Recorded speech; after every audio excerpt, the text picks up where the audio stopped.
Hello Glenn, welcome to the studio. Now tell me about commissions. I understand that you've been getting quite a lot through your website. What kind of dialogue goes on between you and the client in order to meet their needs? Hello there. Communication is one thing which is very important when doing a piece for a client.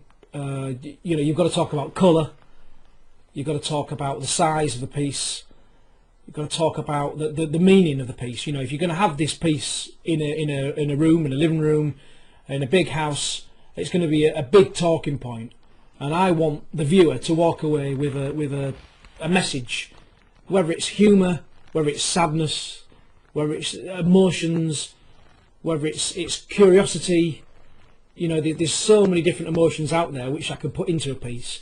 So I've got to be very, very careful to communicate with the client to make sure that I'm putting that across in my painting. So I guess the million-dollar question is, how do you price a project? When somebody comes to you, how do you know how much to charge? Price? Oh my God, this is so embarrassing. Where do you start with pricing a job? Look at the shoes. They're wearing a good shoes. Charge them a lot more money. Makes sense, doesn't it? I am joking, of course. On a serious note, how do I go about pricing a job? They're paying for my time and energy. It's my vision and my passion they're paying for. I'm not a painter and decorator, and I'm charging them by a litre of paint.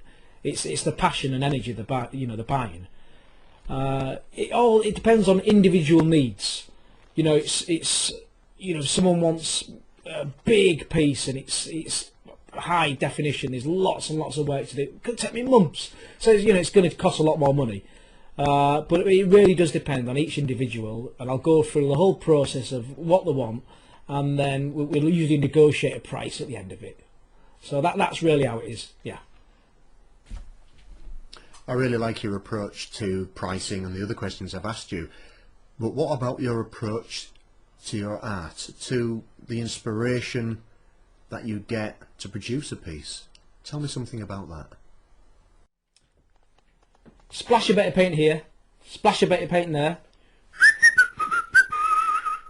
sign it and sell it. Easy. I am joking. On a serious note, I love to tell stories in paintings.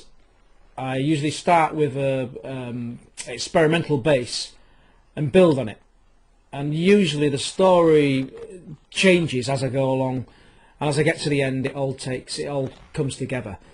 The good thing about the paintings in exhibitions, or if I sell them, when the viewer sees them, they have their story and I have mine, often both different, but that's good.